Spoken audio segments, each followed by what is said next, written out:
Bienvenue à tous, jeunes et moins jeunes, garçons et filles. Nous sommes ici ce soir et je suis extrêmement touché et excité d'avoir avec moi les premiers réalisateurs et producteurs sur le podcast. Mesdames et messieurs, nous avons les réalisateurs et le producteur du documentaire L'inquiétante absence, un documentaire qui parle de les films de genre au Québec, l'historique.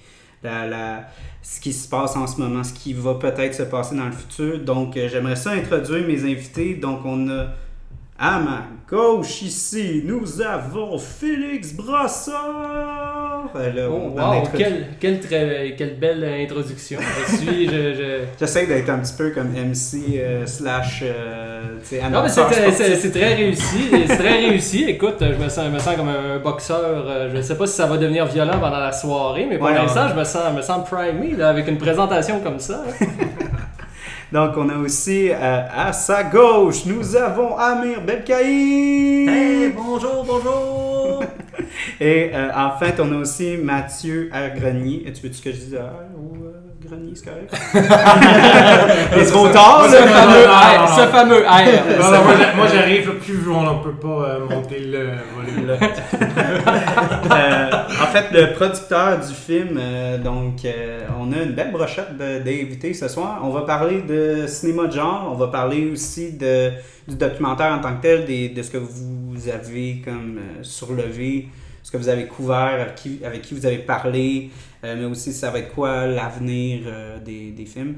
Pour les auditeurs qui trouvent que ça sonne écho, c'est normal, je viens de déménager, c'est mon premier podcast dans mon nouvel appartement et il n'y a pas encore de meubles pour que ça touche au son puis qu'il y ait du beau bouncing qui se produise.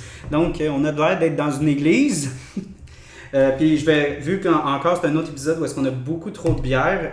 Pas du vin de messe qu'on a ici? Exactement, oui, c'est le corps du Christ que j'ai ici. En fait, on a exclusivement des bières de Domaine Bertillon, puis c'est pas parce qu'ils m'ont payé pour le faire. Ouh, hey, le son. OK. J'aime ça être concept avec les bières que j'amène sur les podcasts. Puis vu qu'on parle de films de genre, puis on parle aussi de... je pense que mon pouring n'est pas bon.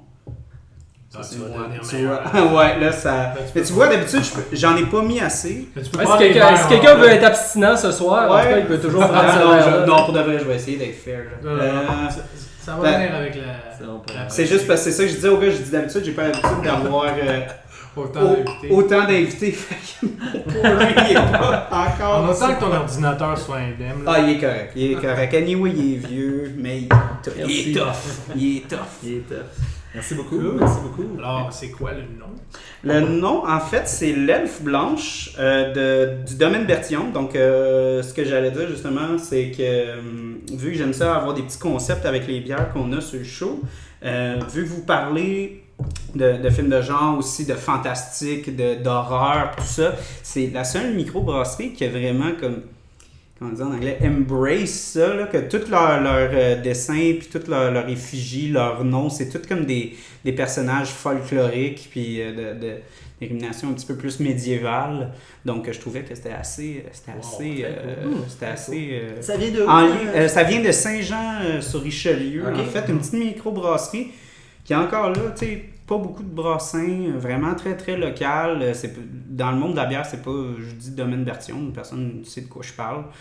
Fait que c'est encore là des petits joueurs, puis on leur laisse une chance sur le show. Donc santé les gars. Santé. Merci de nous recevoir. Tout le monde a entendu tout ce que vous avez dit en passant.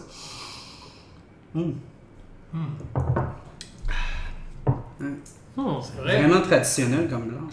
La douceur des esters de banane, la fraîcheur de sa finale fruitée.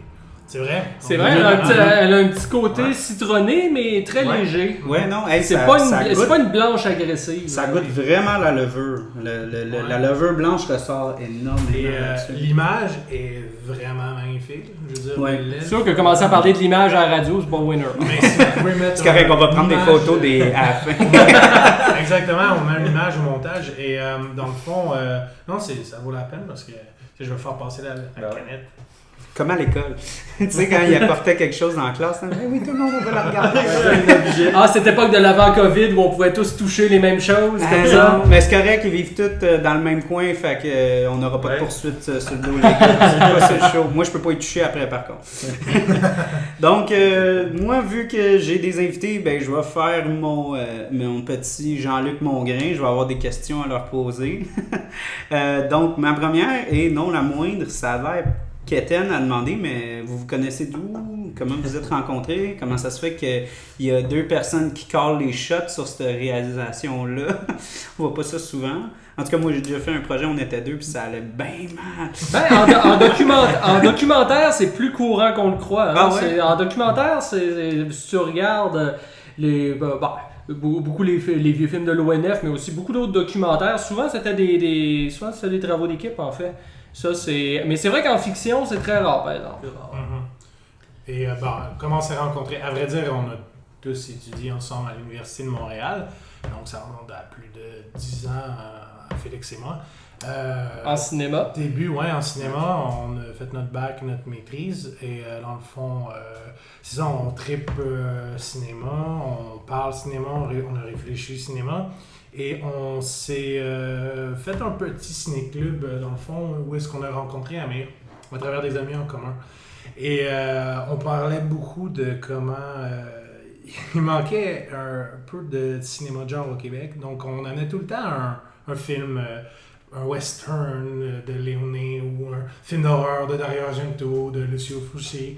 Et on aimait vraiment arriver et présenter le film pour un peu découvrir différents films à travers nos ciné-clubs.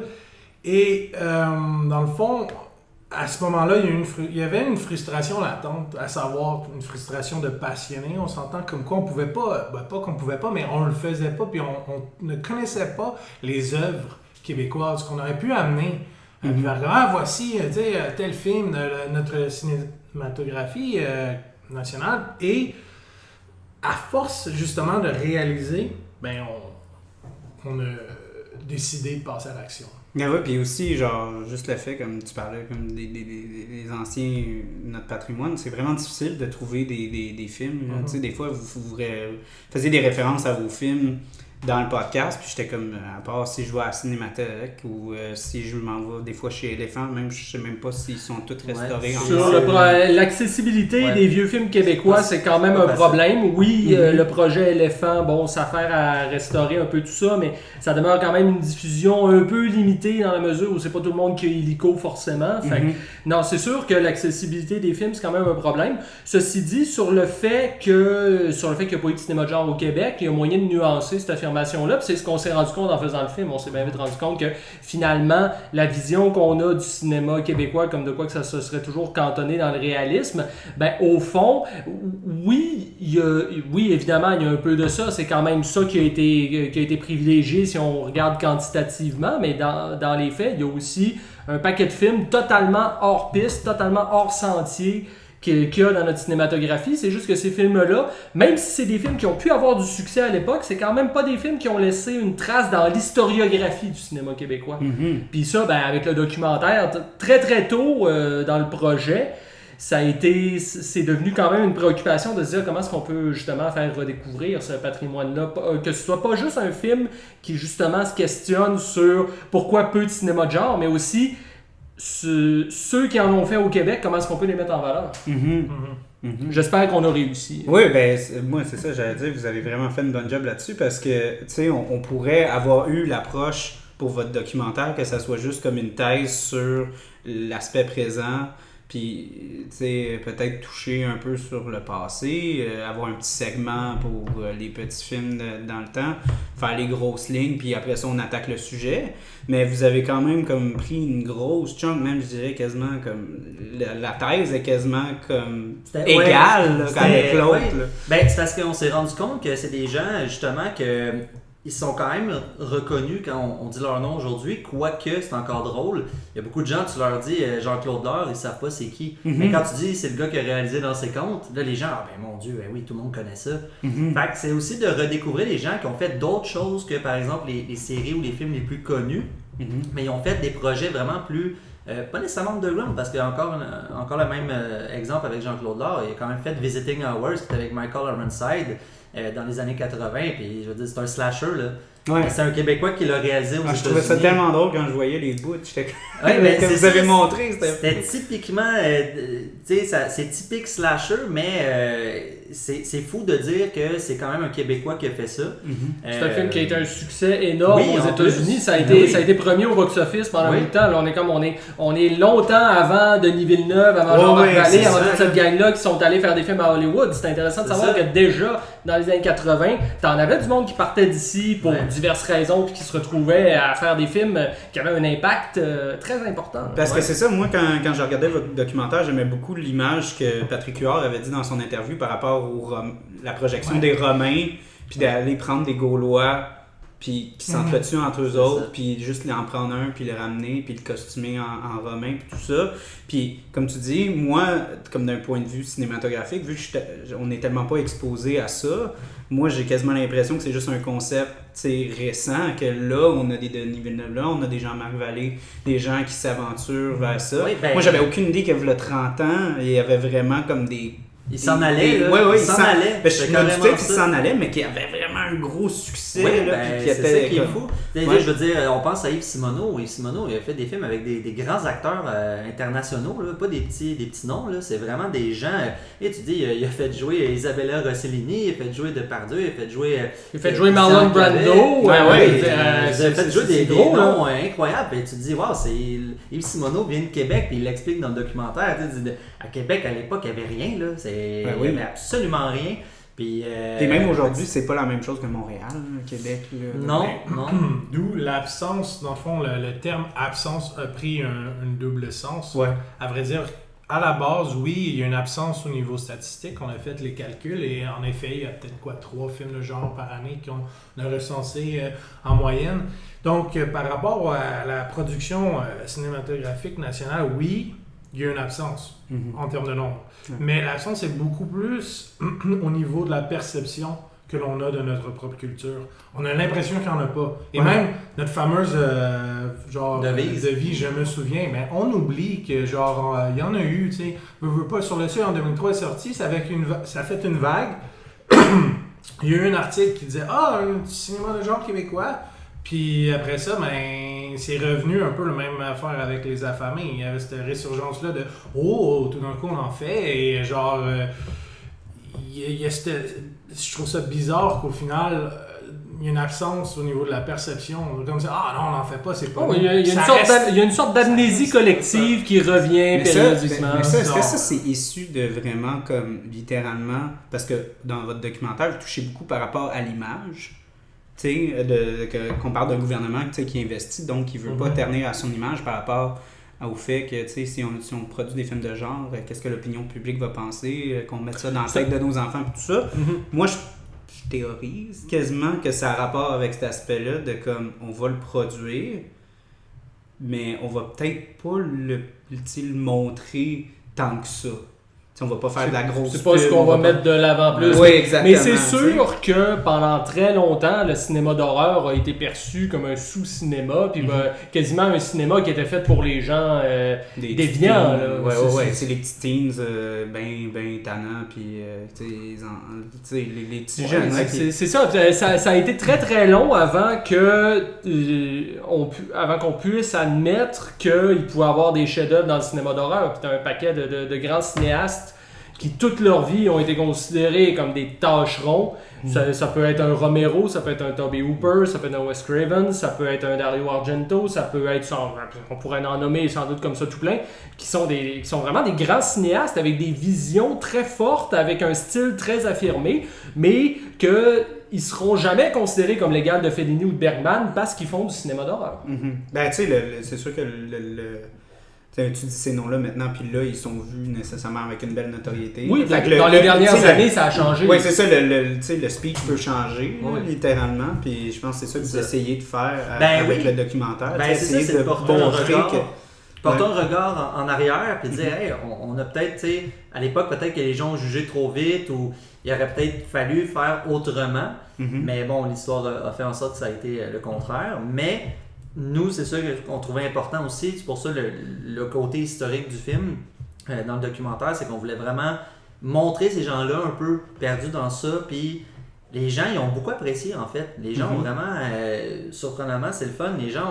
Beaucoup de gens m'ont dit personnellement, ils m'ont dit c'est cool, ça me donne le goût de revoir ces vieux films-là. Puis je savais pas, moi. Moi, j'avais le goût de les regarder. Ouais, littéralement. Yves Simoneau.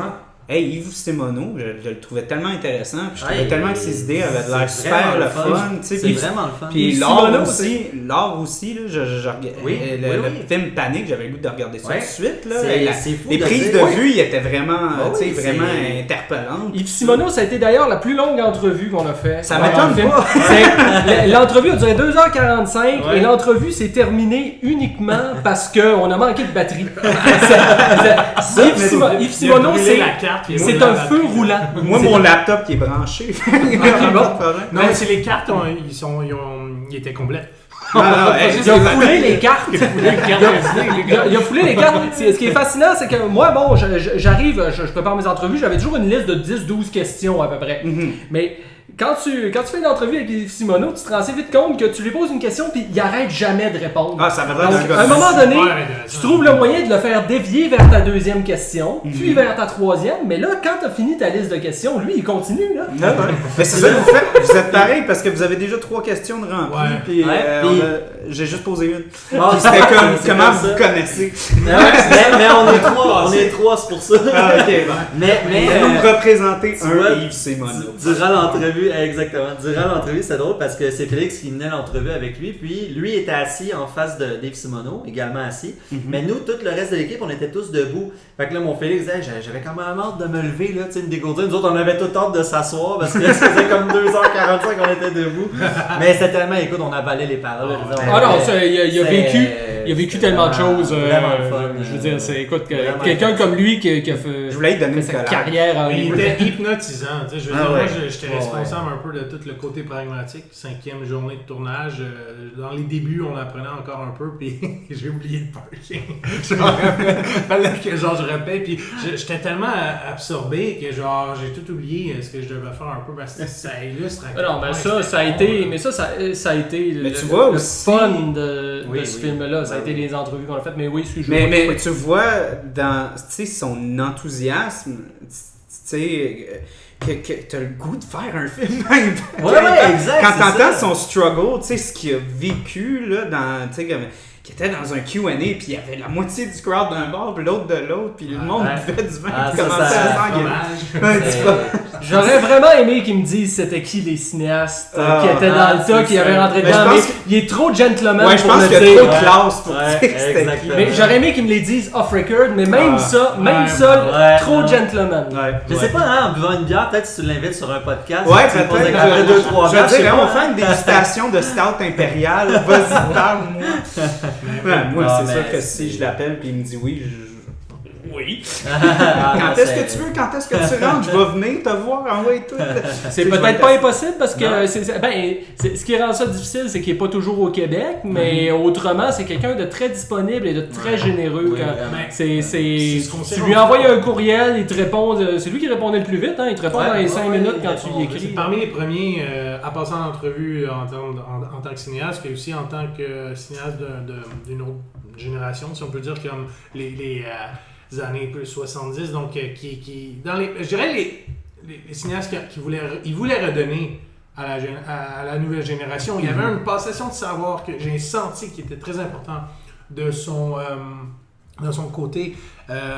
Comparativement à d'autres cinéastes qui en ce moment ils sont peut-être plus dans qui sont dans les médias, qui se passent de quoi en ce moment avec leurs films. C'était pas son cas, j'ai senti vraiment cette volonté-là de passation de savoir qui au final qui était génial. Il voulait faire sa BA, puis c'était important pour lui. Ouais. Non, puis c'est tous des passionnés, hein. Tous les intervenants, franchement, ils se sont tous donnés, c'était le fun, c'était différent à chaque fois. Puis, générosité chez chaque. Ça a été vraiment un plaisir pour nous de faire. On le sent, hein, le côté émotionnel dans le film. Il y a ce côté-là qu'on m'a dit souvent, comme quoi tu sens l'émotion.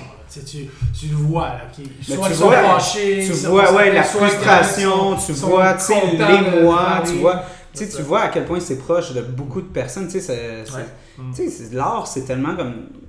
C'est proche de toi, là, ça sort de toi, puis c'est viscéral. C'est viscéral, exactement. Fait que c'est ça, fait que pour eux, sûrement, c'est pas nécessairement une forme de censure, mais c'est comme du soft censure, ce qui se passait pour eux, parce qu'ils se faisaient refuser des projets. Puis il faut tellement se battre pour réussir à faire un film au Québec que ces gens-là qui en ont fait toute leur vie, à un moment donné, ils ont accumulé beaucoup. Fait pour eux, d'avoir l'occasion enfin de sortir ça, c'est sûr. Il y en a beaucoup qui ont accumulé beaucoup. C'est ça qui est intriguant, c'est qu'on a une belle panoplie. Oui. Bon, il n'y a pas juste quelques personnes qui ont le même discours, il y a plein de monde.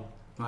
On parle de 45 intervenants et plus qu'on a passé en entrevue. Pas regarder dans le montage final, mais ce que je veux dire, on a vu du monde, on a interviewé des gens et ça abondait tout le temps dans le même sens. Donc il y a une volonté de changement. J'allais dire écœurantite aiguë, oui, mais parlons positif, volonté de changement. Oui. Et c'est ce qui m'a étonné beaucoup de comment Rémi Fréchette a décrit le film pour la description à Fantasia, lorsque le film est dans le catalogue de Fantasia. Il parle de lettres d'amour au cinéma. Oui, de genre. De genre et de cinéma québécois. Et c'est venu me chercher parce que pendant l'expérience, on se dit on va se faire ramasser par la SEDEC, on va se faire, tu sais, un peu ce questionnement-là, est-ce que on va justement faire bouger les choses puis on va avoir un retour un peu négatif? Vraiment pas. Parce que le résultat final, on avait une frustration à la base, mais une frustration de passionné. Donc, ce que ça donne quand tu es passionné et tu es frustré, tu veux faire changer les choses, ben nous, ce qu'on a présenté, c'est vrai, c'est l'amour du cinéma. Au final, c'est l'essentiel. Oui, je pense que quelqu'un qui essayerait de dire qu'on a fait ce film-là uniquement pour bâcher sur les institutions, je pense qu'il serait passé à côté de l'essentiel de ce qu'on avait envie de dire. Mais j'allais te dire, genre, t'es-tu rentré dans un bureau de téléfilm par contre, puis leur jaser? Le téléfilm, c'est une autre chose. C'est plus la SEDEC au Québec, mais les deux... non, par choix esthétique aussi et pragmatique, on l'a pas fait. Principalement c'était plus comme une joke, comme dans le sens où tu t'aurais fait ramasser. Mais t'as eu une discussion, toi, par exemple, avec... à la frontière avec Mme Bergeron, je crois, qui était directrice... oui, c'est vrai, je fais du bruit. Je vais être poli, mais dans le fond, non, en général, on est ouvert à une discussion puis à changer les choses. Même moi, vous n'avez pas été vulgaire. Honnêtement, ça a été vraiment très respectueux. S'il y a une ouverture au sein même de la SEDEC à créer un genre de programme spécialisé pour le cinéma de genre, ben tant mieux. Ça devrait être fait, puis même on devrait être contacté d'une certaine façon. On a fait une étude de marché en d'autres termes, tu sais, puis mais on veut juste qu'il y en ait plus. Donc la prochaine bière qu'on prend en ce moment, parce qu'on a déjà bu une autre bière, c'est l'eau claire, donc la bière blonde de la micro en fait. C'est vraiment, on va goûter à ça. Santé encore. Santé, ouais. Santé. Merci encore. Ah, ça fait plaisir. Je suis vraiment content que vous soyez venus, les gars, ce soir. J'ai bu avant le chin. Je suis très mal aimé. Plus douce que l'autre, je trouve. L'autre, la trouve plus agressante. Oui, ben c'est sûr, on s'entend quand on est dans de la pale ale, on est plus dans un... Mais tu sais, des fois, les blanches sont plus douces que les pale ale, dépendant de la micro que tu vas prendre. Très bien, celle-là, ouais. Ouais. Non, mais c'est ça. Ben, on va revenir encore dans le vif du sujet parce que. Je voulais juste enchérir rapidement. Oui. Excusez. Dans le fond, c'est ça. En fait, nous, tout ce qu'on a voulu faire, ce qu'on a fait, c'est qu'on a dit tout haut ce que tout le monde pensait tout bas. C'est exactement tout le monde pense la même chose, comme Mathieu disait, c'est plein de monde qui pense la même chose. Fait on dirait que ça l'a fait enfin du monde qui en parle, puis ça va être publié, ça va être là. Fait il y a eu un intérêt, puis c'est ça qui est le fun. T'sais. Les gens, ils se sont dit, en plus de découvrir un peu notre cinéma national, au niveau du genre, évidemment, mais pas juste du genre, mais évidemment, nous, on était nichés là-dedans. Oui. Mais c'est le fun de comprendre que le genre, où était le genre à cette époque et aujourd'hui, où on en est rendu. Mais c'est ça, l'idée, c'était vraiment de dire, enfin, on en parle parce que c'est un sujet qui est chaud, là. Je veux dire, depuis quelques années, je pense que depuis les affamés. Même dans le temps. C'était chaud. C'était très chaud. Là. Fait que là, c'est le fun de documenter, d'apprendre en même temps, puis de se dire, hey, on a découvert qu'il y avait telle affaire qui se passait à telle époque. Puis aujourd'hui, comment on le perçoit. Et je pense que c'est ça la beauté en fait du film. Puis justement, pourquoi les gens ont aimé énormément le segment historique. Mais je trouvais que c'était important, ce film-là. Puis c'est pour ça que, tu sais, c'est drôle parce que j'ai parlé avec Mathieu puis j'avais dit votre film, c'est un peu comme mon podcast dans le sens qu'on essaie de comme revenir, pas nécessairement aussi sur les œuvres québécoises, mais aussi sur les petites œuvres, sur les petites choses, tu sais, les choses qui se font oublier, les choses qui sont pas... Qui a été laissé de côté par la grande histoire, puis mais qui est pas moins intéressant pour autant. C'est pas non plus, tu sais, on peut pas blâmer le consommateur là-dedans, parce que des fois, c'est littéralement comme, il est pas informé, puis c'est ça l'affaire avec votre documentaire, c'est pas que les Québécois sont morons, c'est juste qu'ils savent pas. Non, c'est pas une haine qu'ils ont. Là. C'est pas qu'ils veulent pas encourager, c'est pas parce qu'ils veulent pas venir les voir. Ils savent juste pas. Ils savent juste pas. Mais il y a quand même une mauvaise image associée au cinéma québécois. Puis ça, il faudrait faire un documentaire pour savoir d'où ça vient. Là. C'est une autre question à savoir. Ça vient de où, pourquoi. Parce que c'est comme s'il y avait un effort de plus une fois que tu veux voir un film, que c'est un choix de divertissement, mettons, pour un film ou peu importe si c'est pour divertir, mais tu as un film québécois et tu as un film américain, par exemple. Puis on dirait qu'il y a comme un effort de plus à aller vers le québécois pour certains. Donc je dis pas tout le monde, mais pourquoi cet effort-là? Pourquoi ça serait pas comme... moi, je pense que c'est par rapport au fait que, tu sais, comme Patrick Sénécal en parlait, c'est peut-être la trop grosse présence de ces films-là, donc qui ne voulaient pas être vus par le public de masse, qui a été comme toujours produit. Je pense que le consommateur, c'est juste tanné. Puis juste comme pas graviter vers ça, puis juste dire, tout le Québécois, c'est tous des films de Kleenex, c'est tout genre des films d'auteur, c'est tout des... Ici, c'est tout mais il faut amener une nuance ici, là, par exemple, parce que faut pas oublier que pour un petit cinéma national, bon, c'est vrai que dans les dernières années, ça a été plus difficile, mais si on remonte il y a 10 ans ou il y a 15 ans, les parts de marché du cinéma québécois au Québec étaient très élevées par rapport à c'est quoi la moyenne d'un cinéma national. Il y a des années où ce qu'on faisait autour du 20-25% de parts de marché dans les salles au Québec. Puis ça, il n'y a pas beaucoup d'endroits dans le monde qui peuvent se vanter avec ça, qui peuvent se vanter de ça. Il y a des films quand même qui ont été des très gros succès, là, je veux dire que les Boys, c'est un excellent exemple. Oui, beaucoup des comédies, Bon Cop, Bad Cop, de père en flic, mais aussi... La Bolduc. Oui, c'est des films qui pognent, tout ce qui est le cinéma de terroir un peu, Nommer son péché, et un énorme succès aussi, tu sais, mais si on regarde vraiment au global, là, il y a eu quand même... il y a été une époque où le cinéma québécois pognait pour un cinéma national, on s'entend. Là. Il faut toujours... Si on peut voir le box-office comme une arène, si on veut, un jeu, là, c'est sur notre propre territoire, face à Hollywood qui arrive, puis pas dans le monde, mais face à notre propre territoire, on fait compétition à Hollywood. On pourrait vraiment faire passer nos films avant les films d'ailleurs, parce que si tu sors un bon film comme Les Boys, il va battre Titanic. Une anecdote que peu de gens savent par rapport au film Les Boys, puis ça c'est Patrick Huard qui nous en a parlé quand on a fait l'entrevue avec lui, puis ça a été un des moments qu'on a dû couper, parce que bon... Je veux pas quand on a c'est même pas un choix éditorial, c'est juste qu'à un moment donné, on n'a pas le choix de raccourcir à quelque part parce que si on met tout ce qui est intéressant, le film va durer 5 heures. Fait qu'on n'a pas le choix un jour une version extra longue. On n'a pas le choix d'y aller à tronçonneuse des fois. Un show Netflix, on aurait la matière pour ça. Mais n'empêche, je veux dire, anecdote par rapport au film Les Boys. Quand ce film-là est sorti la même année que Titanic. Donc déjà en partant, on appelle ça un suicide en temps normal.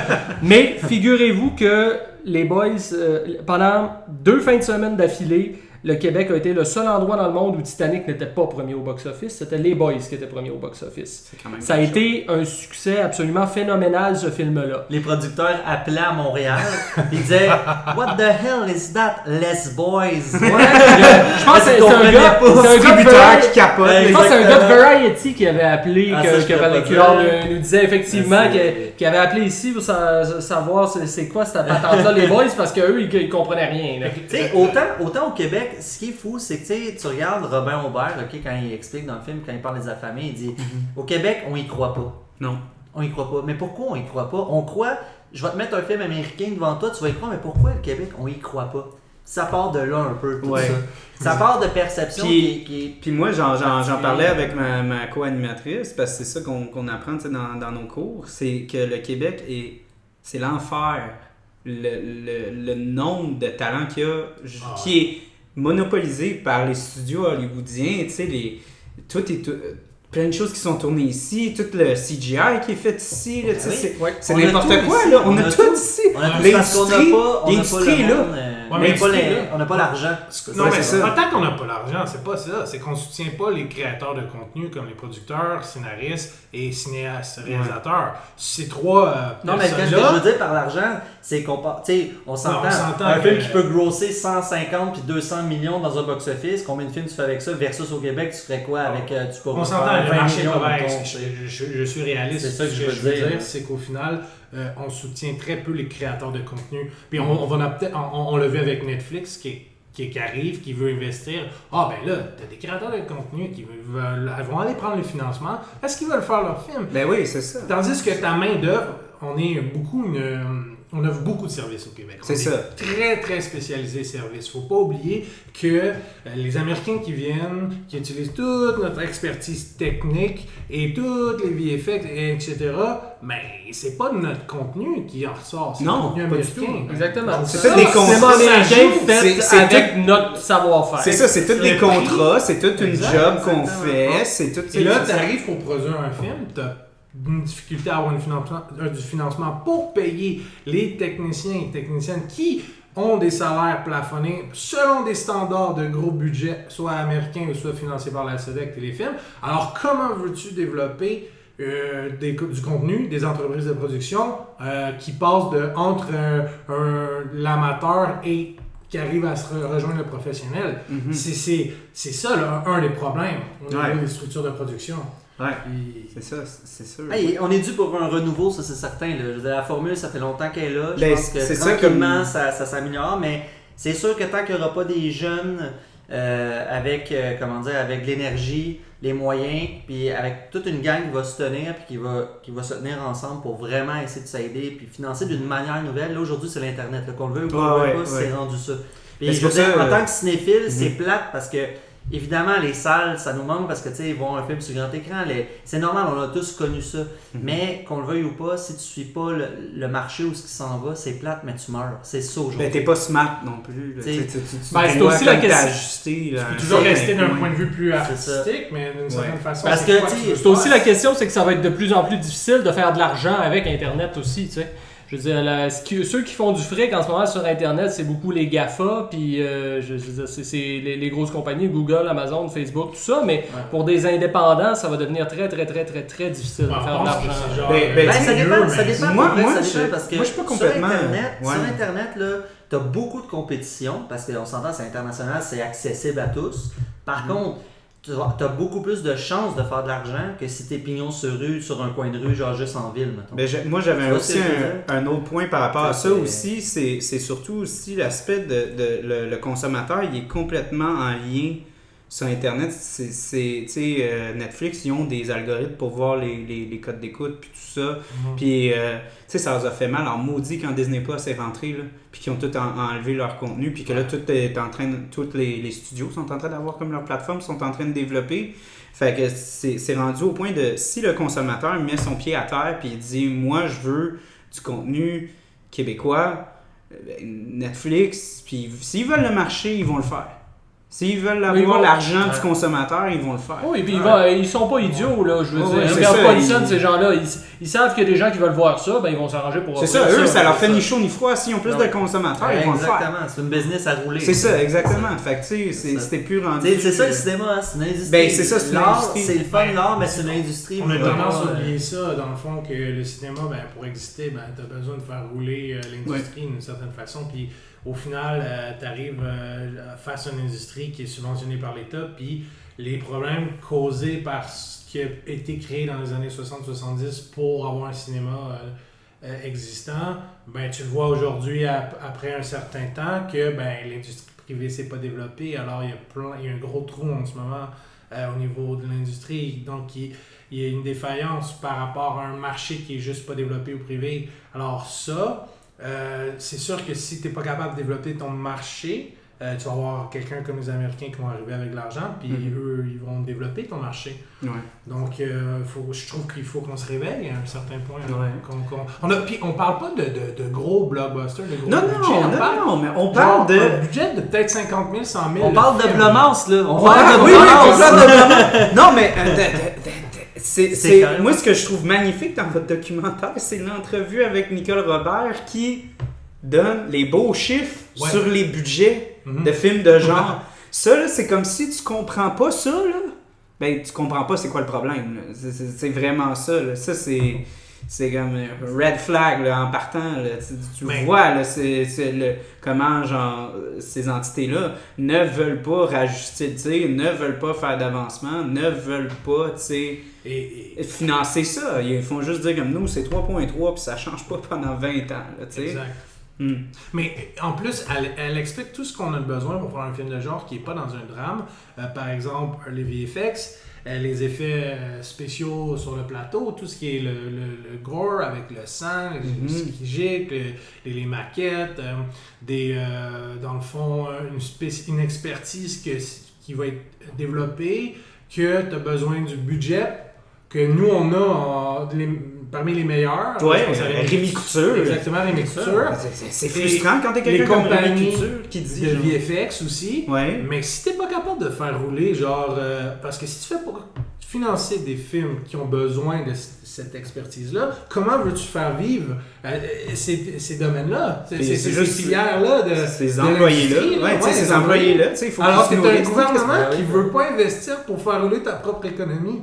Ouais, ça fait pas de sens. Ça fait pas de sens, non, je sais. Mais le problème, c'est que le cinéma québécois, comme on est un trop petit marché pour être rentable par rapport à la grosseur de budget qu'on a, ben on est uniquement dépendant des subventions gouvernementales. C'est le gros problème qu'on a. On est uniquement dépendant de l'argent qu'on reçoit d'en haut. Donc ça nous rend très vulnérables parce que on n'a pas le choix de faire ce qu'ils veulent, sinon ils nous donnent pas une scène. Puis on se fait regarder comme des BS par le reste de la population. Mais il y a une chose, par exemple, c'est que le problème aussi, c'est qu'à un certain point, tu dis, quand tu dis qu'au Québec, il y a des films qui coûtent 3, 4, 5 millions et plus, il y a un problème. Il y a un problème parce que c'est le fun d'avoir beaucoup de budget pour un film, c'est sûr. Le plus t'en as, tant mieux parce que tu peux vraiment faire de quoi. Ça veut pas dire, là, juste parce que tu n'es pas obligé de avoir beaucoup d'argent pour faire un bon film. C'est pas ça que je veux dire. Ce que je veux dire, c'est que ça t'amène une certaine forme de liberté. Tu sais, genre des VFX que tu as tu peux te les payer. C'est pas grave, on va le faire en post. Tu sais, comme quand t'es comme pris, puis tu sais, comme tu dis bon, ben là, je sais pas si je vais inclure cette scène-là. C'est ça, je vais avoir tellement de VFX, ça marche pas. Fait qu'avec un gros budget, je peux comprendre, c'est excitant, c'est le fun. Ça, je comprends ça, puis je suis le premier à dire, tu sais, je veux pas toujours couper pour dire on fait des films avec pas grand-chose, mais on fait des bons films. Tu sais, à un moment donné, c'est le fun d'avoir un peu plus. Ça, je comprends. Par contre, au lieu, tu sais, au Québec, si on dit qu'on a un petit marché, pourquoi on fait des films à 7 millions? Ça ne fait aucun sens. Pourquoi on ne ferait pas des films à genre 250 millions? Tu fais plusieurs films, tu vas chercher... Des films à 250 millions, même Avatar, on n'avait pas ça. Non, 250 000. Oui, toi, tu dis 250 millions. On va tomber en déficit. Il y a des pipelines américains pop, là, puis il y a des banques américaines. Déjà, le budget du Canada ne va pas très bien. C'est ça, je voulais dire 250 000, désolé les auditeurs, 250 000 dis-je. Mais tu sais, tu fais plusieurs films puis tu vois, c'est possible. Là. Déjà 250 000 pour un film québécois, c'est pas énorme, mais c'est pas peu non plus. C'est pas 30 000, là, tu sais. Fait qu'on essaie de trouver notre juste milieu. Je sais pas, je suggère ça, là, c'est peut-être pas la bonne formule, mais... Roger Quentin suggère. Tu suggères ça puis tu le fais puis tu vois, tu sais. Tandis que, on s'entend, si tu persistes à faire un film à 5 millions qui rapporte 100 000 à chaque fois, là, on va toujours être dans le rouge, tu sais. Mais il faudrait quasiment avoir une espèce de... Ça a l'air stupide, mais une espèce de consensus de comme... recensement de ce que les Québécois veulent voir, puis qu'après ça, vous voyez ça comme quasiment une étude de marché. Genre léger. Léger, puis après ça, les gens de Sodec Téléfilm s'assisent, puis ils disent « Ok, les Québécois veulent voir tel ça. » Quand ils disaient telle chose, les mondes, c'était vraiment pas réticent. Ben là, on va essayer de peut-être aller vers là. Tu sais, tout le monde veut voir un film d'action, ben peut-être on va essayer de faire un film d'action. C'est ça, je pense que c'est d'être un peu plus... Genre les données de Netflix, voir qu'est-ce que le Québec écoute sur Netflix. Ouais, consomme, tu sais, le gouvernement peut payer Netflix et dire on aimerait ça voir ton algorithme, puis voir... Puis tu sais, on s'entend, là, on va s'entendre sur de quoi, là, quand les gens disent « Ouais, mais tu sais, il y a personne qui écoute ça de l'horreur. » Désolé, là, mais sur Netflix, là, ce qui roule en ce moment, c'est beaucoup les trucs, les séries historiques, les trucs d'horreur. Ça touche toujours le genre à quelque part. C'est correct, là, peu importe le genre, c'est pas grave, mais dans le sens...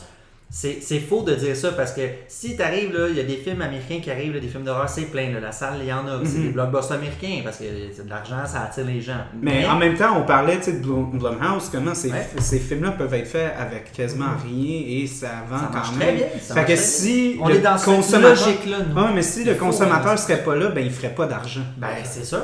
Fait que les gens consomment. Tu sais, faut pas croire, là, je veux dire, au Québec, là, on aime ça, les films de genre, les films d'action, les films de police, on adore ça. On en fait du bon aussi, là, des bonnes séries, là, à la Luc Dionne, là, je veux dire, ça pogne, le District 31, là, ça pogne, là, solidement. Là. Fait que, tu sais, comment on peut essayer d'en faire un peu plus, mais avec des budgets contrôlés, mais qui sont intéressants pour les créateurs, puis en même temps, qui rapporteraient une bonne part de marché dans le box-office. Je pense qu'on est rendu là. Je sais pas, je suis pas un expert, je suis pas la science infuse, mais je pense qu'on est rendu à être un peu plus téméraire puis d'essayer. C'est il faut arrêter à un moment donné de chialer, puis de tout sortir les excuses pas possibles, puis justement, mon ami, un de mes amis, il a fait la comparaison avec le service des boueurs, genre d'une ville comme quoi, genre, pour notre film qui justement était allé chercher tout le négatif, toutes les excuses sont dans le film. Bon, on peut prendre la métaphore d'un talisman qui est allé qui attire, qui est comme amener tout le négatif dans un contenu, puis genre dans le film là, t'as toutes les excuses possibles pour pas faire du cinéma, genre t'as toutes les raisons valables, genre d'argent, de politique, mais sont là. Fait qu'à partir du constat qui est amené avec le film, peut-on passer à d'autres choses et passer en mode solution? Oui, puis on apporte aussi la preuve que c'est possible de les dépasser. Oui, c'est ça que vous essayez de prouver là-dedans aussi. Vous montrez plein d'exemples. Vous parlez avec Robin Aubert, vous parlez avec Patrick Huard, vous parlez avec Éric Canuel. C'est tous des gens qui, oui, ont une certaine frustration, mais aussi ont une certaine notoriété à dire « Hey, regardez, là, ça a fonctionné. » Reste qu'ils ont accompli des choses pareilles. Oui, Même s'ils l'ont pas eu facile, ils ont quand même eu des carrières qui feraient l'envie de beaucoup de monde. C'est comme si personne ne voulait le dire. Tout ce que Amir, tu disais tantôt, c'est que tout le monde dit tout haut, tout bas ce qu'il pense tout haut. Là. C'est comme si personne osait se lever pour le dire. Puis c'est drôle que nous, trois personnes qui n'ont jamais fait de film avant, qui n'étaient pas dans le milieu, qui n'avaient pas une connaissance, on a juste... on a pris le drapeau du cinéma de genre, puis on l'a levé dans les airs, puis on a dit, voilà, nous on va le dire, mais d'une façon maîtrisée, constructive. C'est pas une attaque du tout. Qui n'est pas une attaque, qui n'est pas de chialage. Puis on n'a pas pris parti. Un commentaire que j'ai eu, justement, c'est qu'on n'est pas rentré dans la subjectivité d'aucun individu. On est resté assez objectif dans la mesure qu'on ne pouvait pas et on ne voulait pas et on ne savait pas non plus, on n'a pas d'expérience par rapport à un film avant qui n'a pas été financé. Donc, à ce niveau-là, on n'avait pas une appréhension négative. Non, puis c'est d'abord les gens qu'on a laissé parler aussi. C'est les intervenants, je pense pas qu'il y en a aucun qui pourrait dire qu'on a déformé ses propos, qu'on l'a utilisé pour essayer de faire passer nos propres idées. C'est très facile à faire. De faire un film très lourd, qui chiale, mais... Puis là, c'est les réals qui essaient de les primer du côté négatif, mais pas du tout. Nous, on se dit, on pose des questions. feel free to talk. Là, c'est ça. On était dans l'exploration pure, dans le sens que cette belle naïveté qu'on avait, qui nous a permis de cheminer en se posant les questions, mais sans se mettre de barrières. On est allé de l'avant. Puis je pense que ce qui a fait la beauté du projet au final, c'est ça, c'est cette naïveté de débutant-là qui, au final, on avait un regard très neutre. Un regard très positif même par rapport à la suite des choses. Nous autres, on est des passionnés, hein? On est comme tout le monde, on est des consommateurs aussi. Ça aurait été plus facile pour vous d'avoir comme l'aspect vraiment à vif, d'être comme non, là, nous on a une quête, puis on veut l'atteindre, puis on veut comme tout briser, mais vous avez comme vraiment apporté ça d'un point de vue comme très calculé. On voulait le faire avec de la classe, là. Ouais, exactement. Pas avec tout croche, juste arriver avec un bon constat, des bonnes personnes qui parlent du bon sujet, tu sais. De ne pas s'éparpiller de n'importe comment, puis être passé amateur. On a voulu faire de quoi de sérieux, de vrai. On est des passionnés nous-mêmes. Fait que c'est 3 gars, puis j'inclus toute l'équipe derrière aussi. 3 gars avec toute leur équipe qui décident de faire ce projet-là parce qu'eux autres, ça leur parlait, tu sais. Ça leur parlait, puis ça parle à du monde, puis c'est tous ces gens-là qu'on a rencontrés et qui ont, les spectateurs également qui ont vu le film, ben ça leur a parlé aussi, puis tant mieux, c'est cool. Moi, c'est évidemment venu me chercher, personnellement. Ça devient une référence, puis on est bien content de ça, tu sais, on est bien content de dire... Tu sais, les gens disent « Ouais, mais j'aimerais ça, je connais pas ça. » Ben écoute l'inquiétude. Regarde pas visionner l'inquiétude d'absence, ça va t'apprendre des choses. Puis ça, c'est cool que les gens ils le prennent comme ça. Ils trouvent ça important. Oui, parce qu'on voulait vraiment que ce soit quand même... On voulait être capable de faire le tour du sujet parce qu'au début... certaines personnes auraient peut-être pu trouver qu'on embrassait un peu trop large, qu'on essayait vraiment de tout traiter, parler à la fois d'histoire, parler à la fois de la question des institutions, parler à la fois du cinéma contemporain, des préjugés qu'il peut y avoir vers le cinéma de genre at large. C'est un film qui parle de beaucoup de choses quand même, c'est assez foisonnant, mais pour nous, on le voulait comme ça, on le voulait vraiment comme on a envie d'essayer de faire le tour du sujet puis de pas se mettre de barrières. Oui, on l'a fait, on a parlé de tout. Sauf peut-être notre racine avec la France, là, qui était le côté plus terroir, le côté plus folklore qu'on a moins abordé, là, qui a été mis de côté. Mais... Ça, oui, ben c'est... Le côté folklore, il était présent. Oui, il était présent, mais plus l'hypothèse de Félix comme quoi on a un lien avec la France, et que la France sont très aussi dans le réalisme... Ouais, juste pour que le monde comprenne, ce à quoi Mathieu fait référence en ce moment, c'est qu'au départ, quand on a vraiment commencé à travailler sur le film, j'avais écrit un petit texte où je faisais juste lancer des idées qui pouvaient servir de piste de réflexion pour le reste du film. Puis une de celles que j'amenais, qu'on a effectivement pas vraiment traité dans le documentaire, mais qui aurait pu être une piste très valable, c'est justement le fait que le cinéma québécois, dans sa forme, dans ses obsessions, est très proche du cinéma français, dans le sens où c'est beaucoup un cinéma d'auteur. C'est ça, ouais, c'est très influent. L'idée, c'est souvent d'un individu qui arrive avec une idée puis qui essaie de la pousser de façon, de la mettre à l'écran de façon la plus personnelle possible. Et ça favorise pas le cinéma de genre, qui est un cinéma de code, qui est un cinéma de convention. On a quasiment l'impression que c'est plus comme l'ONF qui avait comme peut-être plus absorbé cette approche-là de cinéma direct, puis de cinéma d'auteur, puis tout ça. Aussi en France, ils font beaucoup de comédies, puis ils font, dans le fond, beaucoup de films d'auteur, en effet, mais ils ont de l'horreur. Mais l'horreur française est très réaliste. Oui. C'est du body horror, c'est genre Martyr, c'est... Oui, puis ça arrive très tard dans leur cinématographie. Le cinéma français, aussi riche soit-il, il y a très peu de films d'horreur et très peu de films fantastiques. Ils ont le même problème que nous, en fait. Ils ont la même chose que nous. Il y a un an avant nous, ou quelques mois avant nous, je me rappelle pas exactement, il y a un gars en France, un jeune qui a fait un documentaire, c'est ça, 2018, un an avant nous. Pendant qu'on était en train de faire le film, lui, c'était comme déjà en ligne. Même sujet. Même sujet, mais en France. Fait qu'il rencontre des gens. Il y a même Robin Aubert dans le documentaire d'ailleurs, parce qu'il était à Gérardmer. Mais c'est drôle parce que c'est ça, tu dis, hey, il y a un gars qui soulève le point, nous on soulève le point, France, Québec, des gens parlent, tu sais, ça te fait poser des questions. Puis c'est intéressant parce que ça t'amène aussi à réfléchir, de dire, peut-être qu'il y aurait, c'est peut-être une opportunité de plus de dire, on peut faire des coproductions entre le Québec comme et la France. Comme on faisait à l'époque dans les années 70-80, comme Denis Héroux faisait. Beaucoup de coproductions avec la France. Puis tu dis, en plus avec Internet, c'est quoi genre la limite là, comparé aux années 80? On va chercher des parts de marché avec tout ça ensemble, évidemment. Les pas juste ça. Parce que c'est ça, la différence entre eux et nous, c'est qu'eux, ils l'ont le marché, par exemple. Le cinéma français, il est capable d'être rentable, lui. Puis aussi, tu peux comme t'allier pour genre les droits de distribution aussi, tu sais, allier toutes les costes, puis tout. tout, là, tu sais. C'est Tu rallies ça sur le même drapeau aussi, tu sais, la francophonie et tout ça, tu rentres là-dedans. En Belge, en Suisse. Il y a aussi l'hypothèse que Félix avait amenée, que j'ai adorée, et c'est qu'ils sont très cartésiens à cause justement de la tradition cartésienne, du réalisme que nous on héritait un peu, veux pas. C'est comme cette, je dirais pas opposition, mais cette difficulté à se laisser aller à un imaginaire. Quand tu compares aux anglo-saxons... oui, la France, leur culture, leur héritage, c'est le pays des Lumières. C'est le pays de Voltaire, de Descartes, de Rousseau. Je veux dire, ils sont marqués par ces philosophes-là qui sont vraiment dans le rejet de tout ce qui est superstition, le rejet de toutes les mythologies, pour vraiment la science, la raison pure, etc. Avec ça aussi, c'est probablement effectivement une piste de solution qui permettrait de comprendre pourquoi ils sont pas allés dans le cinéma fantastique, parce que ça leur parle pas, tout simplement. Pour eux, c'est des superstitions pour gens naïfs, et puis... Mais nous, la Révolution tranquille, les années 60, qui est comme un changement de mentalité qui s'est opéré. Donc, on a comme...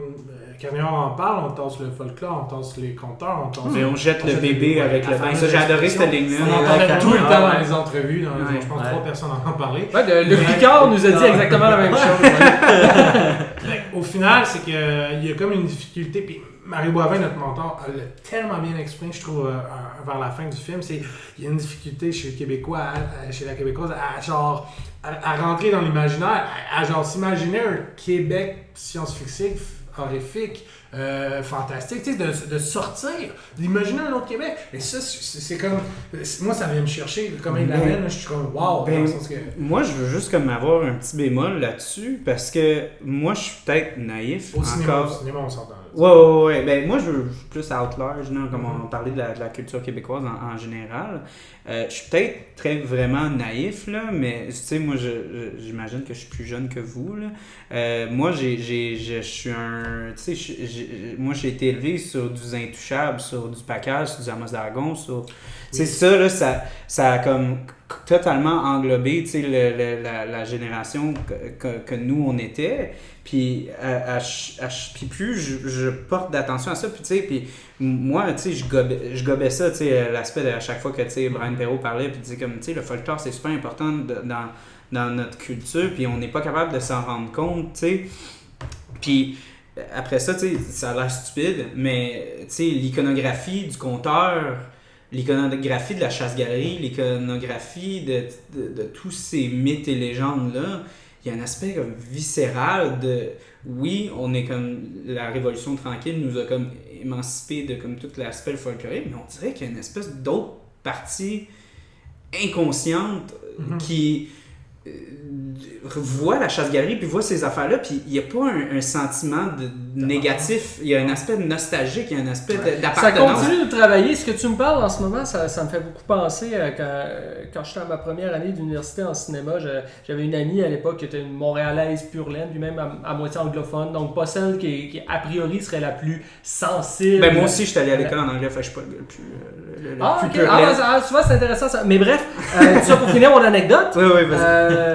On avait regardé un extrait de, je crois que c'est les Racketteurs, je pense, de Brault et Groux, en tout cas, sont plusieurs à avoir fait ce film-là, mais qui est comme un des films fondateurs du cinéma direct. Puis, je crois que c'est les Racketteurs. Mais enfin, bref, il y a une scène dans ce film-là où t'as plein de monde qui danse le rigodon, qui joue du violon, tout ça, puis c'est vraiment... chanson traditionnelle. Puis je me rappelle, mon ami à ce moment-là, elle s'était tournée vers moi et m'avait dit, c'est drôle, j'ai l'impression d'être nostalgique d'un passé que j'ai pas connu. Wow. Et puis ça va un peu dans le sens de ce que tu dis en ce moment, peut-être qu'à un niveau inconscient, même si on est longtemps après ça, viscéralement, on est peut-être encore très attaché à ça. Tu vas en Mauricie, tu vas en Gaspésie, tu vas n'importe où, tu sors dehors, tu vas dans la forêt, tu t'imagines le Wendigo, tu t'imagines la chasse-galerie ou quand tu regardes le rocher percé, un loup-garou, c'est tellement... C'est l'enfer, comment c'est proche, là, tu sais. Puis même autant distancé, mais on dirait que c'est quasiment comme un aspect comme genre magique, de genre littéralement, comme tu sais, tu vois comme plein de films clichés où est-ce que c'est comme ah ouais, c'était dans ta famille des générations, tu ne peux pas t'échapper de cela.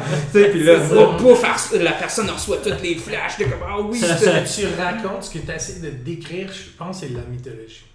Parce que si je peux me permettre d'aller pousser plus loin, ce qu'on veut dire, c'est que les contes, mythes et légendes, folklore, ça touche au mythe, à la mythologie, puis c'est universel. C'est des codes et symboles que Freud a analysés, qui se retrouvent dans l'inconscient collectif, qui se retrouvent partout à travers le monde, représentés de différentes façons dans les écrits, ou encore dans l'art et l'industrie du 20e siècle, dans le cinéma. C'est quoi le cinéma? C'est une représentation moderne des contes, mythes et légendes et des écrits. Donc au final, c'est que certains peuples, comme les Américains, ont réussi à le faire très très très bien. Ils ont une propension à. D'autres, c'est plus difficile. Et j'ai l'impression que le Québec, on est coupé un peu de ce bassin mythologique-là mondial parce qu'il y a comme... coupé, c'est un peu fort, mais moi je trouve que oui, il faut faire attention de ne pas se couper de cette toile-là qui nous relie un peu à travers les contes, les légendes, les codes derrière. Le loup-garou, tu prends le Wendigo, c'est une forme de monstre qui peut se retrouver dans plusieurs cultures qui va changer, mais on en a une. Puis le fait qu'on ne soit pas connecté à notre passé, à nous-mêmes tout court, par rapport à ça, moi je trouve qu'il y a un problème là. Puis pas juste ça. Moi, tu vois, justement, moi je me dis, parce que tu sais, encore là, tu prends un enfant. Un enfant, c'est quelqu'un qui n'a pas de parti pris, c'est pas quelqu'un qui a comme un aspect sociologique, c'est pas quelqu'un qui a connu des guerres politiques, des choses comme ça, tous les enjeux qui ont été vécus par rapport à la Révolution tranquille, par rapport à la colonisation, des affaires comme ça. Tu prends un enfant, puis tu l'exposes à justement cet aspect mythologique-là, et ça pognait, là. Amos d'Aragon, ça pognait, là. C'était tout le monde, là. C'était pas comme... C'était Amos d'Aragon, après ça c'était Paca, après ça c'était Léonis, après ça c'était les Chevaliers d'Émeraude. Puis même genre Chevaliers d'Émeraude. Mais là c'est la question, pourquoi ces univers-là qui ont tant pogné chez les jeunes dans notre génération, là, notre époque, pourquoi ils ne sont pas sur nos écrans? Ben parce que je pense que ces entités-là veulent juste pas prendre le risque. Puis regarde, tu sais, mettons... Mais c'est ça, moi je veux dire... Il y a des rumeurs par contre sur l'adaptation d'Amos d'Aragon. Oui, ça prend... Ça fait 15 ans qu'il Mais tu sais, regarde, mettons, tu regardes juste l'horreur, là. Mettons, on parle de l'horreur en général. L'horreur, on s'entend, il y en a eu dans tous les pays. Mais ça existe partout, là. Le Québec aussi, il y en a de l'horreur, là. Ton voisin qui assassine l'autre, puis il s'en passe des affaires ici aussi. Évidemment, on n'a peut-être pas la même référence historique à certains niveaux, c'est normal, parce qu'on n'est pas dans un pays violent comme aux États-Unis ou comme en Italie. Non, mais on pourrait-tu voir un film sur la Corriveau? Il y en a eu des choses, genre là. Fucking, genre, Nasty Slasher, ça Corriveau, là. Ouais, il y a plein d'affaires à faire. Il y a quelque chose à faire avec ça. L'exorcisme, on le dit 100 000 fois, ça c'est de quoi qui revient souvent. L'exorcisme, comment ça qu'on n'a pas fait ça ici? Je veux dire, avec le passé catholique, les sirènes dans le golfe du Saint-Laurent. Oui, c'est ça. C'est vraiment... Tu sais, tu regardes The Lighthouse, le film, je sais pas si vous l'avez vu. Tu peux foutre ça à l'île tu peux mettre ça à l'île d'Anticosti, tu mets 2 acteurs. Ben oui, on parlait tantôt. Si ce film-là peut se faire. Ben oui, de Blair Witch Project, on en parlait avant le podcast, avant de commencer. Blair Witch Project, une caméra qui shake de tout bord, de tout côté, un décor, tout ça, tu mets un concept horrifique alentour de ça. Hey, des forêts et des lacs, là, on n'en manque pas. Mais ici, ça s'en vient. C'est quand on va réussir à prouver que ces bonnes idées-là, ces bons scénarios-là vont être potentiellement rentable, puis il va y avoir une industrie qui va avoir, pas juste privée, mais principalement qui va s'être établie, puis qui va avoir une possibilité de rendre le cinéma, de le faire voir ici et le rendre rentable, puis qui va avoir une industrie en santé. J'ai l'impression qu'on va commencer à aller voir. Moi, c'est ce que j'anticipe. Et j'y travaille fort aussi. C'est ce que je veux faire en tant que producteur. Donc, et vous, en tant que réal, les gars, je pense que... Le meilleur reste à venir, peut-être, on ne sait pas. Peut-être qu'il y a plein d'affaires qui vont s'en venir dans les 20-30 prochaines années. C'est sûr que dans 3 à 5 ans, il va y avoir des changements. Ouais. C'est ça. Fait qu'à un moment donné, il ne faut pas juste que, d'une certaine façon, je ne veux pas dire les artistes, mais les créateurs de contenu, créateurs, créatrices de contenu, il faut que ce soit aussi des gens, des financeurs qui trippent, premièrement, qui ont les moyens et qui comprennent la nécessité de financer des films. Donc, des gens qui ont les moyens financiers pour faire un film, puis qui trippent autant, puis qui veulent le faire, puis justement... Pourquoi nous, on est là, puis nous, on n'a pas les moyens, mais quelqu'un pourrait arriver, tu sais, un mécène ou... moi, je pense juste à, tu sais, voyons, c'est qui a déjà... Moi, là, Ça paraît pas, là, mais j'ai plein de blancs sur le podcast. Parce que je suis en de sport. Non, mais tu sais, voyons, c'est quoi son nom? Petit Joe, voyons, québécois. Qui a Campelado. Ouais, tu sais, qui investit, qui fait...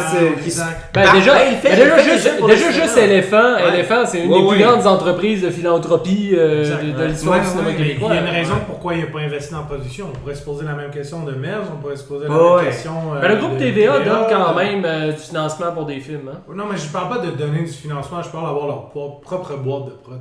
Ouais, tu sais, comme littéralement. Pas pour la télé. Avoir un Blumhouse, tu sais, comme un. C'est ça que je disais tantôt. Tu sais, un gars qui dit, genre, moi j'ai une petite montagne de cash, j'adore les films d'horreur pis tout, je vais donner, comme tu as dit, 10 000$ à quelqu'un. Ouais, on va mettre 10 000$ sur le film, on va mettre 20 000$ sur la distribution. Fait que là, on va être sûr que tout le monde va vouloir le regarder. Puis là, après ça, on s'arrange pour être sur 20 écrans. Oh shit, ça marche, on a fait notre argent. Ok, là, on commence. Puis là, on continue, puis on reconstruit. Si un millionnaire est à l'écoute, il sait quoi faire avec son argent. Mais c'est un peu la même chose que Mario Boivin, notre mentor, expliquait lors de notre première Fantasia, c'est que pourquoi on n'est pas allé voir la SEDEC? Y a-t-il quelqu'un qui incarne le cinéma de genre à la SEDEC? Non. Y a-t-il quelqu'un qui est là pour prêt à se défendre, défendre le cinéma de genre à l'intérieur de la SEDEC? Y a-t-il quelqu'un qui regarde y a-t-il un volet qui regarde du financement pour juste ça? Pour qu'il reçoive des scénarios? Tu sais, je veux dire, si ça existait, on serait pas là, on en parlait. Non, c'est sûr. Ça devrait exister. Donc, troisième bière de la soirée, la Espérance Session IPA rousse de Domaine Bertillon. Santé, les gars! Santé! À la vôtre! Cinéma de genre.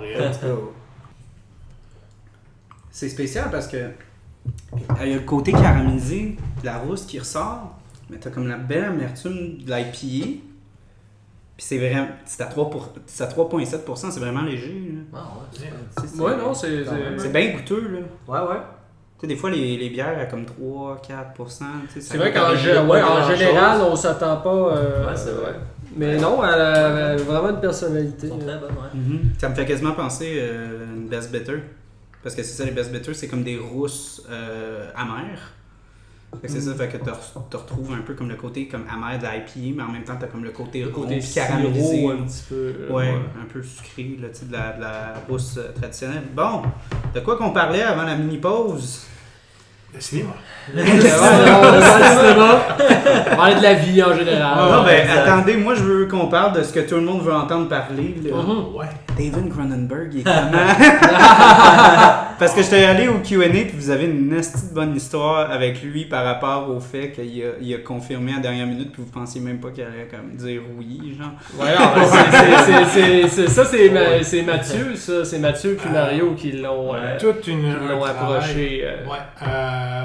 C'est Mario Boivin, notre mentor, qui était aussi conseiller au contenu, guide au projet, qui nous a beaucoup aidé pour aller chercher la plupart des intervenants à un certain point qu'on avait besoin d'un appui, je dirais à l'intérieur, à travers les contacts. Donc, ça a été le cas pour Fantasia avec Mario. Il a travaillé à Fantasia, il connaissait tout le monde. Pour Cronenberg, c'était comme un must avec Denis Villeneuve. On voulait comme aller chercher les deux noms qui restaient un peu sur la liste en quelque sorte. Puis c'est des grosses têtes, puis on se disait bon. Ça va faire venir le monde. Non, c'était même pas une question que c'était des grosses têtes d'affiches puis que c'était des gros noms. C'était pas ça. C'était vraiment l'importance du propos et de leur rapport selon leur carrière et ce qu'ils ont vécu qu'on voulait rajouter. Donc, on finit le film, le montage, dans le fond, à peu près vers début mai, on livre à Fantasia. Puis à ce moment-là, je crois qu'il avait, je pense que c'est mis en vrai, j'avais eu la réponse parce qu'on avait envoyé une lettre qu'on avait travaillée pendant une semaine de temps qui présentait tous les intervenants. Donc, on a travaillé pour aller chercher, pour l'intéresser, puis on a envoyé aussi des questions qu'il allait poser une fois qu'il s'est montré intéressé, puis... dans le fond, ça a marché. Okay. Il a accepté. Donc, ça, c'était une surprise totale d'une certaine façon parce que moi, j'avais oublié. Du moment que j'avais envoyé l'email, je pense que c'était comme au printemps et j'ai eu une réponse peut-être un mois et demi plus tard. Mais on était vraiment avancés, là. Ça arrive à un moment où le film il est fini, là. Ouais, c'est-à-dire, le film, la copie qu'on a envoyée à Fantasia, qui était une copie de travail assez avancée, oui, on avait des corrections à faire, c'était pas les bons titres, la musique n'était pas finie, bon, etc., etc. Mais pour l'essentiel, on peut considérer que le montage image, il était fait, là. Puis là, on apprend qu'il y a Cronenberg qui va embarquer. Moi, déjà, je pense, je suis même pas sûr que j'étais au Québec à ce moment-là. C'est-à-dire, je partais pas longtemps après à Washington. Fait que je reviens à Montréal le lundi. Le mercredi, on monte à Toronto. Le lendemain de ma fête. Moi, je suis hey, quel cadeau exceptionnel. Ça, je vais vous rencontrer. Mais sérieusement, pour répondre à ta question en un mot, cet homme est formidable. C'est vraiment quelqu'un tellement il s'exprime très bien. C'est quelqu'un qui quand il t'exprime une idée, tu comprends super bien. Il est tellement sympathique, je veux dire, il te raconte des anecdotes, des affaires, des fois.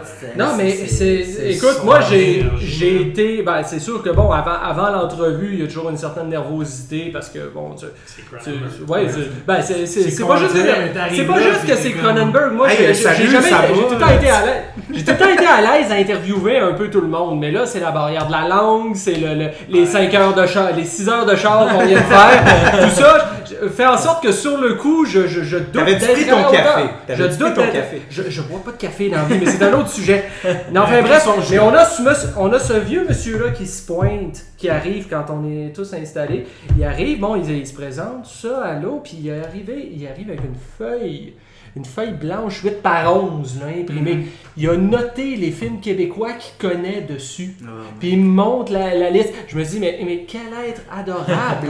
Quel être adorable! Je veux dire, un morceau t'es rendu à un point dans ta vie où, je veux dire, t'as fait Cannes, t'as fait tout le kit, t'es un des kings du cinéma d'horreur, tu pourrais te permettre d'être dans le lycée, mais non, tu prends à cœur assez ton entrevue pour te préparer sur ta petite feuille. Non, mais je veux dire, waouh, moi j'étais raconte-nous l'histoire. Il a chanté un morceau, il dit, ben oui, je me rappelle d'une heure d'une chanson. Il dit, tu sais, à l'époque, il y avait Valérie de Denis Roux, il commence à chanter la chanson. Puis là, j'étais à côté de la caméra, je regardais mon directeur photo, puis là, j'étais en voulant dire, je peux pas croire qu'il y a David Cronenberg qui est en train de chanter. C'est ça! Je veux dire, je comprenais pas, mon corps était où dans l'espace, là. Qu'est-ce que je fais là? Mais c'était toute beauté. C'est une expérience optimale, sérieux. C'était le fun, c'était vraiment fun. C'était au-delà du stress. Mais, puis, pour revenir aussi, ce qui est le fun, c'est qu'il faut comprendre que, tu sais, Cronenberg a commencé à Montréal, parce que c'est ça qu'il explique dans le film. C'est ça qu'il explique dans le film, il dit... À l'époque, à Toronto, ça doit être une grande ville, Toronto, encore plus que Montréal, mais il se passait rien cinématographiquement. C'est pas une ville de culture. C'est ça. Toronto, même aujourd'hui, c'est plus comme une. Tu sais, même aujourd'hui, c'est surtout de la télé. C'est ça, aujourd'hui, il y a le festival, le TIFF quand même là-bas, mais tu sais, il y a des choses qui se passent, mais à l'époque, dans les années 70, Montréal, il y avait Cinépix, puis il y avait des réalisateurs justement comme Denis Roux par exemple qui faisaient des trucs plus dans le style exploitation, tu sais, avec l'érotisme, le genre tout ça. Fait que puis c'était à l'époque où l'ONF avait déménagé ses bureaux à Montréal aussi, donc pas mal toute l'industrie cinématographique canadienne était concentrée à Montréal. Fait que là évidemment c'est ça, Cronenberg il a pas fait exception, il s'est dit moi je m'en viens à Montréal, puis comme je pense qu'il l'explique dans le film ou c'est à nous là, je me rappelle plus trop. On l'a peut-être coupé, mais bref, il explique que lui il était entre Montréal et Hollywood. C'était un choix à faire. Finalement, il en a pas parlé de ça. Il est allé, c'est peut-être dans une autre entrevue là aussi que j'ai vu. Là, je mélange des fois les concepts, mais en tout cas, tout ça pour dire que il était entre deux. Là. C'est soit qu'il allait à Hollywood ou à Montréal. Finalement, il y a des connaissances de Montréal. Il dit viens à Montréal, ça va être écœurant, on va avoir du fun, on va faire ton film, Cinépix, tout ça, puis bon, et ça l'a donné frisson, Shivers. En 75. Fait que c'est le fun de savoir ça parce que c'est quand même un réalisateur extrêmement important dans le monde du cinéma. Mais de savoir qu'il a commencé en ville, je veux dire, tu visionnes les premiers films de Cronenberg, là, les 5 premiers, puis tu as toujours un plan, tu vois dans Shivers, tu vois un building qui est filmé à Montréal, tu vois le métro dans, je pense que c'est dans Rabid, si ma mémoire est bonne, ou bref, tu vois le métro, la STM, tu dis, hey, mais ce qui est beaucoup plus intéressant que ça, c'est que c'est pas seulement des films qui ont été tournés à Montréal, c'est vraiment quelqu'un qui faisait partie de l'industrie locale, c'est quelqu'un qui fréquentait les autres cinéastes québécois, c'est ça qu'on a appris en passant en entrevue, c'est que c'était quelqu'un du milieu, puis c'est quelqu'un qui faisait partie de la gang, faut pas, c'est ça qui est intéressant, parce que des films films d'un peu partout, tournés à Montréal, il y en a eu tout plein, là, mais lui c'était plus que ça. Il n'est pas juste débarqué avec sa caméra pour dire bon je fais un film ici, puis parce que ça coûte pas cher ici. Je veux dire, il y en a plein des films tournés à Montréal. X-Men est tourné à Montréal. Et là c'est pas le point, là c'est autre chose. C'était pas genre l'aspect comme je coupe les coins ronds. Puis, c'est ça, puis c'était l'époque des cinéastes qui se tenaient ensemble. Chacun avait sa démarche, mais on fait des films, puis il y avait quelque chose dans l'air. C'est ça. Exactement. Il y avait quelque chose dans l'air, puis ça c'est vraiment cool. Puis ça, Cronenberg nous a donné cet élément-là qu'on a trouvé bien intéressant. Et on s'attendait pas à ce qu'il nous en donne autant. Et c'est un autre cas de générosité ici, dans le sens que et de passation à la jeunesse, parce que d'une certaine façon, pourquoi il a accepté, tu sais? Il vous doit rien, ça ne fait rien non plus. Mais nous, en tant que on a l'appréhension négative qui acceptera pas. Parce que c'est sûr, on se dit, ben non, pourquoi il va accepter? Tu viens de le dire mot pour mot. Tu sais, il ne doit rien, tu sais, il y a d'autres choses à faire. On a plein de barrières mentales comme ça. Fait on envoie un email, on oublie parce qu'on n'a pas de réponse, ça revient, ok, là ça se donne. Mais là, tu sais, on doit se préparer à ce moment-là. Et c'est ça, c'était, comme j'expliquais tout à l'heure, au-delà du stress. Parce que, c'est comme, comment tu copes avec le fait d'aller faire l'entrevue à Toronto pour interviewer David Cronenberg. C'était une expérience tellement enrichissante et qui nous a fait grandir professionnellement.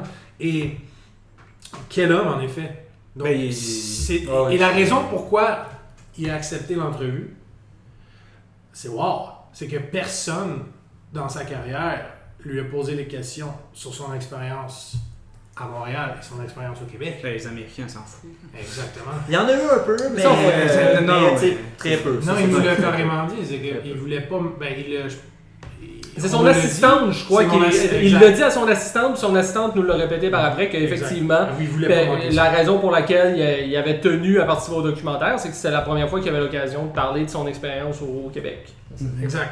Donc, encore une fois, je pense... C'est la meilleure explication qu'on peut dire, c'est quand des passionnés rencontrent des passionnés, tu sais. C'est ça que ça donne. Mais tu sais, mais en même temps, tu sais, je veux pas genre te couper puis dire t'as pas raison, mais tu sais, des fois t'as aussi, tu sais, les gens qui sont Cronenberg, puis les gens qui sont aussi peuvent se donner aussi un aspect de comme, ben moi je suis Cronenberg, là, tu sais, j'ai pas besoin de, tu sais, il y a des gens, il y a des gens malheureusement, tu sais, qui ont une certaine, tu sais, comme, je suis telle personne. Nous, on a été chanceux dans tous les intervenants, sans exception, on n'a pas eu ça. Ouais. Puis c'est tous des gens qui ont genre des... Parce que tu sais, on en connaît, on va pas sortir des noms ici, là, mais il y en a des gens que ça va être comme hey, moi je suis telle personne, là, j'ai pas le temps de Non, mais ça. Sauf qu'en contrepartie, il faut quand même, par expérience, par après, je regarde un peu notre cheminement aujourd'hui.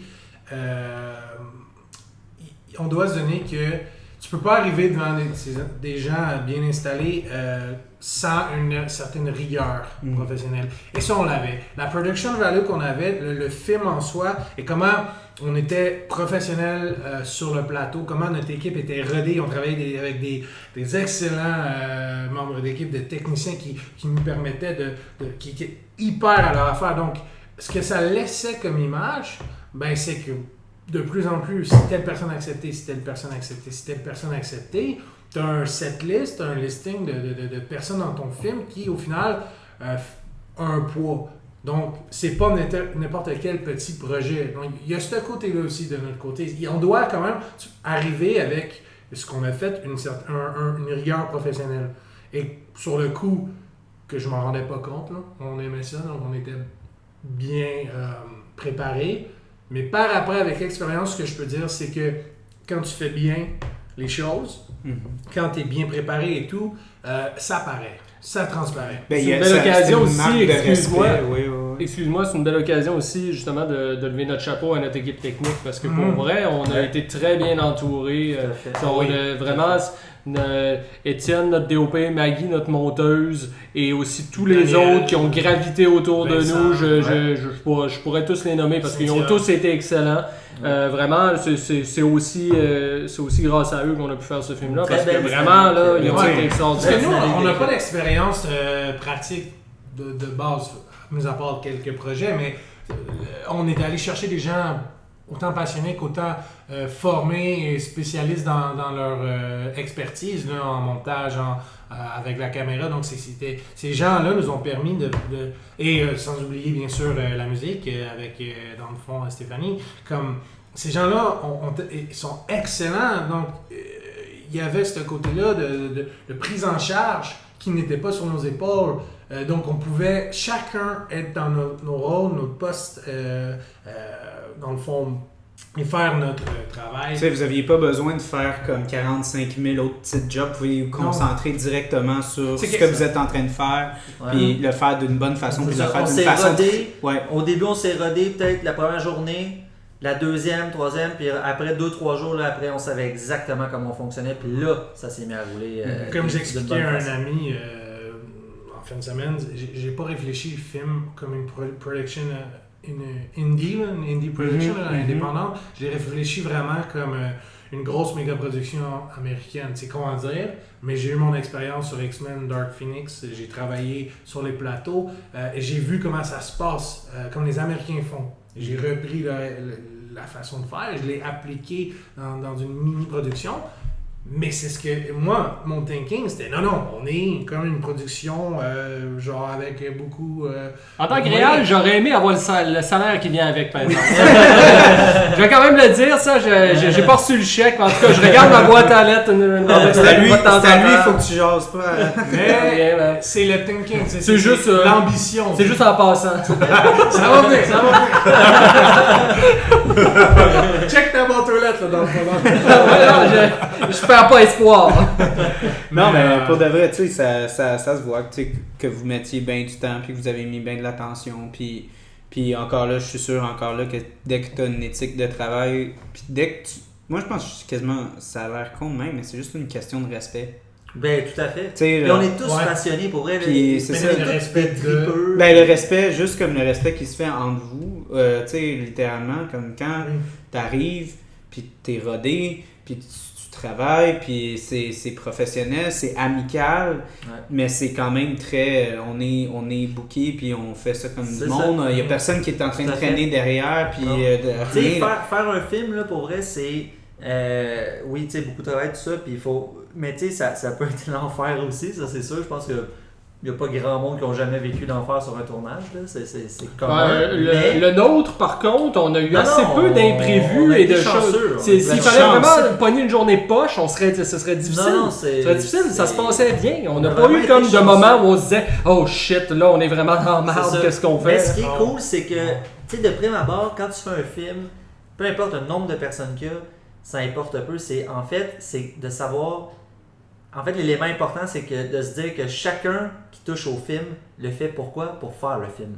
Ouais, exact. Il n'y a personne qui est là pour comme tu sais, blablabla. Non, il n'y a pas de gossage. C'est ça, c'est vraiment. Non, mais chacun va en même temps avec le chèque. Chacun va triper à faire le film parce que t'as le directeur photo qui va se concentrer sur l'image, sur l'esthétique. T'as la monteuse qui va nous dire des éléments de montage qui va essayer de rythmer la chose. Mais c'est tout un travail d'équipe, mais chacun veut de quoi. Au final, là, oui, on va être payé, oui, on va être... C'est normal, on vit, c'est normal, on est humain. Ouais. Mais à la base même, en tant que tout le monde sur le plateau est passionné, ben ça fait que tout simplement, on veut faire un bon film. Ouais, le film est au-dessus de nous tout le temps. Ouais, c'est vraiment on travaille pour le film. Mais tu sais, mais encore là, tu sais, je veux pas encore comme être l'avocat du diable tout le temps. Mais tu sais, vous dites ça... Mais malheureusement, on entend souvent, tu sais, ce bémol-là encore de, tu sais, puis je pense, oh mon Dieu, j'ai un autre blanc, Madame la Reine de l'Horreur, Isabelle avait dit, tu sais, malheureusement, tu sais, il y a tellement, tu sais, des fois de contraintes budgétaires, des choses comme ça au Québec, que des fois, souvent, tu retrouves pas cet aspect-là, tu sais, comme d'appartenance, puis d'amour, puis de passion, puis tout ça, tu t'entends souvent parler comme cette sphère-là que les gens, ça leur tente plus de faire un film, il y a tellement de contraintes. Tu sais, j'entends parler. Moi, comme je suis pas dans le milieu comme vous, mais j'en connais des gens, des amis qui sont rendus là, puis c'est souvent le même speech que j'entends, c'est comme ouais, tu sais, on est tanné, puis tu sais, c'est toujours la bureaucratie. Comme... La bureaucratie, ça tue l'art, ça tue l'inspiration, ça tue la vie, ça tue tout. Puis c'est un milieu où il y a énormément de bureaucratie si tu veux réussir à te faire financer. Nous, on a pu garder notre passion un peu intacte parce qu'on a contourné cette bureaucratie-là. On est un film indépendant, mais je comprends que, oh boy, les personnes qui doivent passer à travers toutes ces étapes-là, les comités de Oui, mais juste un plateau. Moi, c'était littéralement juste le plateau. Ouais, le plateau. Mais c'est parce qu'il y en a qui sont là pour faire le film puis triper, mais il y en a qui sont là pour la paye, c'est sûr. Ouais. C'est normal parce qu'on vit, comme je dis, on a besoin de à partir du moment où l'équipe prend une certaine ampleur, quand tu as 300 techniciens sur un plateau, c'est sûr que la plupart sont là pour le salaire, c'est sûr. Hein? Ouais. Parce que ça dilue en fait le sentiment d'appartenance, parce qu'une plus grosse équipe, chacun fait son petit truc, mais c'est pas ça qui lui donne forcément l'impression d'influer sur le film au final. Tandis que la plupart des gens qui ont travaillé sur notre film, peu importe leur poste, ils peuvent quand même se dire qu'ils ont contribué pour vrai, qu'il y a un petit peu d'eux dans ce film-là. Mais c'est sûr qu'une méga production, t'es juste un rouage dans la chaîne. Ouais, c'est ça. J'imagine que vous n'aviez pas comme une crew énorme non plus. Non, on a eu du monde, mais tu sais, très indépendant, fait que c'est flexible. Puis tu sais, on s'entend, ça a beaucoup d'amis en lien avec ça aussi, tu sais, des amis de longue date. Fait que ça donne déjà une chimie. C'est pas juste quelqu'un que tu as croisé. On a connu du monde aussi avec qui on a travaillé, puis avec qui moi j'espère retravailler parce qu'on a vraiment eu du fun. Mais je veux dire, il y avait aussi des amitiés de longue date dans l'histoire. Là, fait que ça l'aide. Beaucoup d'ex-collègues de l'Université de Montréal. Ouais. C'est principalement du monde avec qui on a c'est un film qui a le label UDM préfère. Même avec Bernard Perron qui est dedans. C'est très UDMé, avec fierté. Vous voici maintenant à la fin de la première partie. Veuillez tourner la cassette de bord de l'autre côté. Et en l'honneur de votre tournage de cassette, je crois que vous allez faire la une des journaux, Monsieur Isbin.